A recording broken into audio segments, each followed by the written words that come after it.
छत्तीसगढ़ में रायपुर उत्तर विधानसभा क्षेत्र में मुकाबला बागियों के कारण दिलचस्प हो सकता है उसकी। यहां कांग्रेस और भाजपा दोनों पार्टियों के बागी चुनावी मैदान में कूद पड़े हैं। सामाजिक समीकरण के लिहाज से दोनों ही प्रत्याशी वोट काटने वाले साबित हो सकते हैं। बहरहाल दोनों ही बागी दमखम के साथ मैदान में कूद पड़े हैं।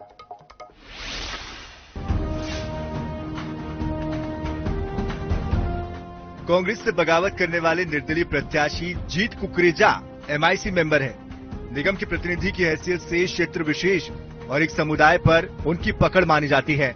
इसी तरह भाजपा की बागी सावित्री जगत भी एक समुदाय विशेष के वोट बैंक में सेंध लगा सकती है। बागियों का दावा है कि क्षेत्र में उनकी पकड़ मजबूत है, इसलिए पार्टी से हटकर चुनाव लड़ रहे हैं और निश्चित रूप से उन्हें जनता जीत दिलाएगी।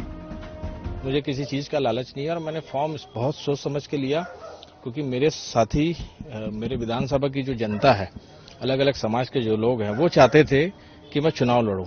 लोगों के फोन भी आने लगे हैं, लोग जुड़ने भी और तेजी से लगे हैं और जिनको लग रहा था, जिनके मन में डाउट था, वो क्लियर हो गया है। अब और जबरदस्त समर्थन मिल रहा है। लोग तो राष्ट्रीय पार्टी है और इधर से मैं निर्दलीय खड़ा हूं, तो टक्कर तो रहेगी, मेहनत लगेगी, पर जैसे जैसे दिन नजदीक आएंगे वैसे वैसे हमको उम्मीद है कि और जन समर्थन मुझे मिलता जाएगा। निश्चित रूप से हम जिस परिवार में रहते हैं उस परिवार से अलग हट के अगर हम कुछ करते हैं तो संघर्ष तो बहुत रहता है, तकलीफें भी बहुत आती है, लेकिन अब जनता का भी था सुझाव और मेरे जो कार्यकर्ता है वो साथ में होने के कारण में चुनौती तो बहुत है, लेकिन फिर भी उसको चुनौती को मात देने के लिए आगे आ गई हूँ। कहीं ना कहीं हर दिन मैं जनता के बीच में जा करके उनकी समस्याओं का निदान करती आई हूँ। कोरोना काल में भी मैंने जिस प्रकार जो समस्या थी लोगों की, कोरोना काल में राशन के लेकर के, खाने को लेकर के, डॉक्टर से लेकर के सारे चीजों में मैं लगातार निरंतर उन लोगों के बीच में रही हूँ।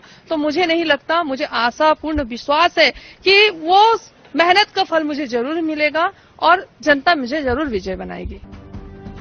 यहाँ कांग्रेस से विधायक कुलदीप जुनेजा और भाजपा से पुरंदर मिश्रा चुनाव लड़ रहे हैं। इनका कहना है कि मुकाबला सिर्फ बीजेपी और कांग्रेस के बीच है। कोई त्रिकोणीय मुकाबला नहीं होगा, ये कांग्रेस बीजेपी का सीधा टक्कर है और किसी को, सबको, भारत में सब स्वतंत्र हैं, सबको अपना अधिकार है चुनाव लड़ने का, प्रजातांत्रिक भाग लेने का। लड़ रहे हैं, उनका स्वागत है, वो हमारा बच्चा है, लड़ेगा, कोई चिंता नहीं। लेकिन चुनाव का जो स्थिति है वो बीजेपी और कांग्रेस का डायरेक्ट फाइट है। तो जो छत्तीसगढ़ में वोट कटुआ की स्थिति में कोई नहीं है। ये सारे के सारे लोग अपनी इज्जत उधारने के लिए चुनाव में खड़े हुए हैं। जनता के बीच में जाएंगे, ढोल धमाका करेंगे, कुछ ब्लैकमेलिंग करेंगे, इस उद्देश्य से आए हैं। छत्तीसगढ़ की जनता जानती है कि यहाँ पे सीधा मुकाबला कांग्रेस और भारतीय जनता पार्टी के बीच में है और भारतीय जनता पार्टी मुकाबला करने की स्थिति में नहीं है। रायपुर का चुनाव दूसरे चरण में यानी कि 17 नवंबर को होगा। इस बीच प्रत्याशियों के पास जनता का दिल जीतने का मौका है। जहां तक बागियों का सवाल है तो ये कितने असरदार होंगे, ये तो चुनाव परिणाम में ही सामने आएगा। फिलहाल चुनावी शोर और प्रचार का दौर जारी है। रायपुर से INS 24/7 के लिए मोनिका दुबे की रिपोर्ट।